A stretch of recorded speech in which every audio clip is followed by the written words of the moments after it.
Hi everyone, welcome to episode 2 of Inbaal and Mozinah's Witchcraft in 10.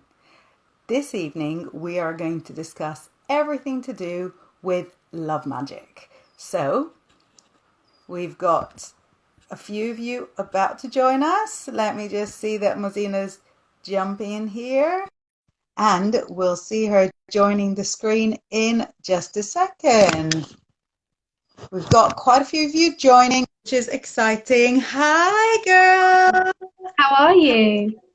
I'm fabulous. How are you? Good, you look gorgeous. No, you do. I know who loves the big hair. My big Mozinah, the hair queen.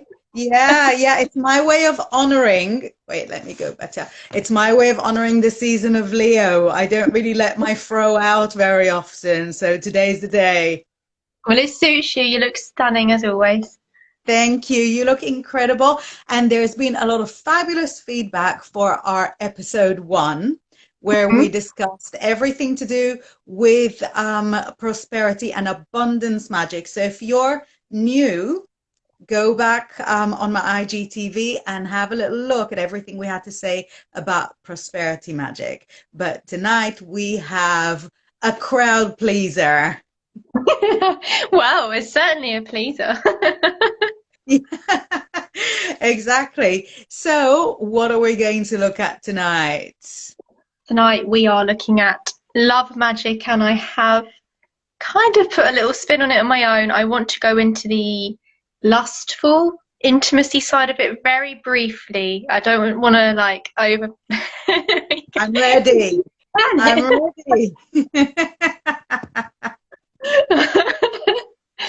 Oh, so Inbal, what do you have for us this evening? Where would you like to start?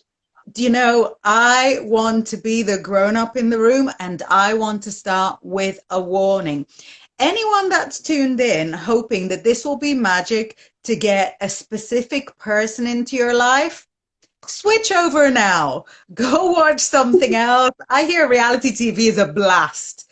What we're going to be looking at is how to increase love in your life, how to raise your vibration of love, how to open your heart chakra and also your root chakra. We're going to make you more lovable and your life more, not more worthy of love, because you are worthy of love, and I hope you know that, but to make your life more accommodating of love. If you're wanting to invite someone specific into your life and you are considering bending their free will to do it, then you want to go back in the dictionary and figure out what the word love actually means. So I hate to be a wet blanket here, but I wanted to start with a warning. It's been weighing heavy on me all day. Me too, actually. I wasn't too sure how to approach it without sounding very blunt, so I'm glad that you've done it. Can you believe that the Leo didn't want to be blunt, so the Pisces had to step in and do it ocean style? Yes. No, it is very important. Both you and I, we speak to a lot of very lovely, but almost very misled people where they've been told they can do this and they can do that. Um, from my own personal view, bending someone's free will enters into a realm of magic I do not practice and I'm not comfortable with. I know I certainly wouldn't want anyone trying to bend my free will and telling me what to do. And as a result of you doing that, you're actually having a false response from them. The love won't be pure, it won't be genuine, it won't be sincere. It will be there because you've asked it to be there. The problem with that is that you're not going to really gain a relationship from it. And you will have to probably keep bending their will all the time just to keep the peace. So Absolutely. And it's not worth really, it. we could talk about the warning for a solid 2 hours, but if you've got Absolutely. 2 hours to spare and you want a good warning, go watch The Craft. And also, if you don't want a warning and you've got 2 hours, go watch The Craft. Always a good start. Always a good start. Do you know that Feroza Balk, who stars in The Craft, is in fact Wiccan? And that's why a lot of the elements there feel so genuine, because she's brought stuff that, she was trained in. A lot of stuff is not, but a lot of stuff is. And it's a lot of fun to figure out which is which. But love magic. Do you want to get us going? Okay, if you insist. Love magic, right. When I have a client or somebody come to me and they say, Mozinah, how do I attract love into my life? What crystals do I need? How do I do it? For me, the first question really that I want to ask that person is, what is the block? Because you can invite all of the love in the world into your life, but if you're not working on the very thing that is stopping you accepting that or stopping you from receiving it, it still can't get through to you. So I think you have to begin with a bit of a personal journey. And it doesn't have to be a long-winded, intricate thing. You might actually know what the problem is. And I would always say start there. Start to remove the blocks. You've got a free path to let that love in. Love magic. I didn't do a spell. I cosmic ordered my partner, but I didn't know that it was him until he arrived. So I sat down one night and I wrote a letter to the universe. This is how I do my cosmic orders. And I think you were the one who told me how to do that. So I started it off with, Dear Universe, with great gratitude. I ask to meet this type of person. I want him to have this kind of hair and all of these wonderful traits about him. I need him to be loyal and trustworthy and very honest and available. People forget that one. You can meet the perfect person, but they might be married, and then you're like, oh, so you have to really be so precise. Otherwise, you could get the perfect package and it's not perfect. There will still be a block. So definitely sit down and think about what you want. I would suggest for at least a good week. And then write your cosmic order down. I burnt it and I scattered and buried my ashes outside, which is my favoured way of doing it. But the way that you can really craft that into love magic, as you mentioned last week, I love my crystals. So I have brought a couple with me, and I actually want to get rid of a little bit of a false bit of information about rose quartz. So this is my gorgeous chunk of it here. Yes, wow. It's a love stone, but it's not a love stone. That will draw more love than you can handle. I know, right? It looks like a big lump of Turkish delight or something. It's so yummy. Delicious, yeah. But rose quartz isn't a love stone that people think, oh right, if I want to have a relationship, I need rose quartz. That's not the case. Rose quartz is a self-love crystal. It will focus on the parts of a relationship which are very pure with love. So the friendship, the honesty, the sincerity. It's not going to really work on the passionate, evolving stages of a relationship as such. This is like your roots, your friendship roots of your future relationship. From your roots, I would then suggest working with either one of these two crystals. This one is pink tourmaline. And this is probably, there's this one as well. I'll talk about that one in a minute. But this is one of the best crystals for relationship work. So this is really going to open the heart chakra. It's going to allow you to receive romance, to be challenged, to be tested, to put your trust on the line a little bit, and really be open to that feeling of a relationship, as it were. It's got a lovely vibration to it. It's not too harsh. But if you're wanting something strong, I have to be careful when I hold this because it just sends my head spinning and I get quite dizzy. But this is pink dambarite. This is such a high energy crystal. So if you're looking to charge up your relationship, my goodness, you will feel it when you work with it.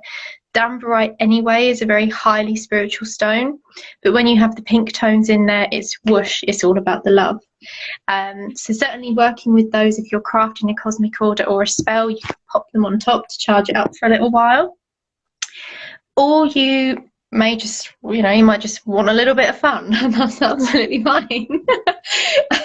My favourite crystal for that, garnet. I could talk about garnet until I was blue in the face. Yeah, it's such a useful little bit of rock, isn't it, garnet? Everything. You keep that by your bed. It's your bedroom's going to become very saucy very quickly. You can charge up your smalls with a little bit of garnet on top so that when that magnetism and the night has arrived, you're really pulling that person towards you. It's great. It's so good. And then there's green garnet as well. This is a new crystal to me, and you can use it in the same way as you would do the red garnet, but this again works with heart chakra. So there are actually small traces of red garnet in here. So it's enough to kind of get things up and running, but it's not going to overwhelm you. So if you're a little bit unsure about the intimacy side, maybe you've got a lot of issues there, I say use the green garnet. It will support you through that. But those are my crystals for this week that I would suggest for love magic. So it's over to you, Inbal. What do you have? I'm so excited. Thank you. Right, that is fantastic. And also, obviously, green is with the heart chakra, so that relates to the pink, and that shows the link between the heart side of it and the root side of it. Again, let me be an old lady here, old witchy. When you do love magic for your heart chakra is terribly open, and you will get a lot of attention from a lot of people. So you've got to be able to sort the right ones from the not suitable ones. Even more so when you're doing magic for your root chakra, there will be a lot of saucy attention. So if you're not able to keep your boundaries, beware. I was also going to ask you, is this carnelian? What is this pink business? And School gave it to one of my children. I mean, they picked it in her store, and it's been on the window for a long time. That It's could beautiful, isn't it? Could it be It could be carnelian? rhodochrosite. I don't know. I think it might be rhodochrosite. Oh, yeah, no, it will be. It will be. Yeah, no, rhodochrosite. You're right. Because I had a completely different story about root chakra and rhodochrosite that entered my life for exactly the length of time that I needed help with it. But that is too personal. So back to love magic. As Mozinah told you, writing a list is so imperative. And I want to tell you a story, especially if you're somebody who doesn't do witchcraft and doesn't do magic, but only manifests or only cosmic orders. It's the same thing. I had a good friend. She used to live in London. I was friends with her ex-boyfriend. And she really wanted someone, and she wrote a list of 10 qualities. And when she met him, he opened his diary to show her an identical list in his diary. Oh. So yeah. So magic works in all the ways. Now, one of the hugest tips that I give for love magic is doing things in twos. If you want to be part of a pair, part of a two, then why not have pink crystals by your bed? And if you're lighting an incense, why not light two incenses, two bracelets, things that you do, just doing two, get the vibe of the two kind of running through your day, and that will make you be part of two. And it's not by chance that I pulled my incense that's in the cute sleeve as opposed to all the ones that are, done up in foil, because when you want love to come in, you're wanting to please the love goddesses, Venus, Aphrodite, Freya. All of those girls are dead into the pretty. So all the things that you do them with a bit of pretty thrown in. Take a little bit of extra care when you even just pack your bag and make sure it looks pretty. When you put your shopping away, do it in a nice, stylish way. And that will bring the love goddess's energy, the heart chakra energy into your life, and make you somebody that everybody wants to fall in love with. I'm not going to throw another warning at you because you already got my vibe. I used a lot of love magic with varying results, and that's how I learned to be super, super specific. The first love magic I did was leaving the country the following day. So from then on, it would be like someone who lives in the same country as me. Or if you get somebody who just doesn't get on with your friends, gets on with my friends.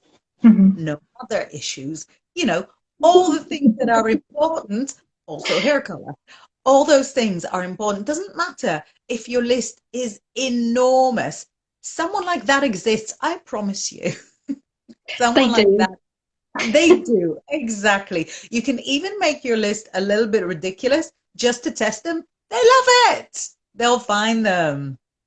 They will.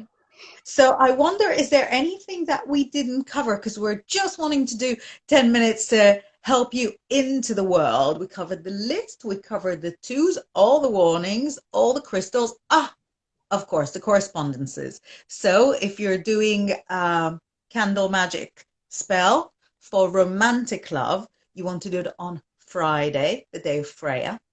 Mhm. Doing the waxing moon for the love in your life to grow.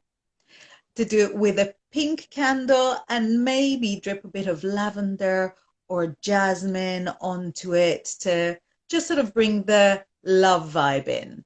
Mhm. And for the more red kind of love, you want to do it on a Tuesday, which is more about passion and bravery. Do it with a red candle, never too far away.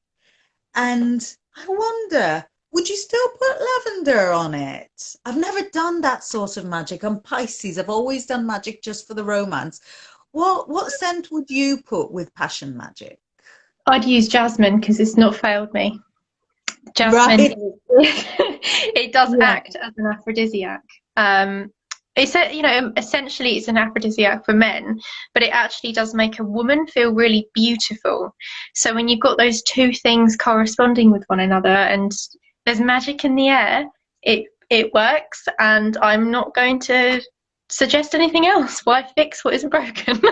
Absolutely. No, I think it's a lot easier to just sort of follow, especially if you're a baby witch and you're starting out.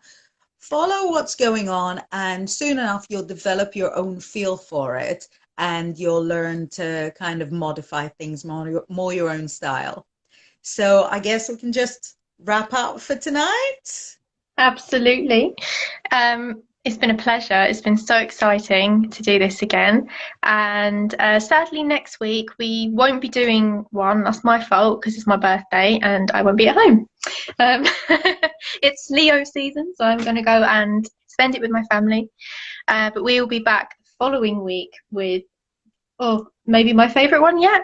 We're going to do a super special on Lunasta, which is the Celtic season of the harvest, and I am just excited, excited, excited. Fantastic. So we'll be looking at sun magic, power, all those things that witches love so much.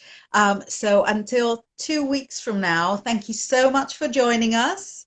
I'll be posting it on my IGTV and tagging Mozinah on it, so you'll be able to get to her, follow her. Huge legend, so dedicated to her customers, fourth generation psychic and gifted lady from age 0. So we'll see you in a couple of weeks, and don't be shy, get in touch. Take care, everybody. Hey, Bye. see ya. Bye.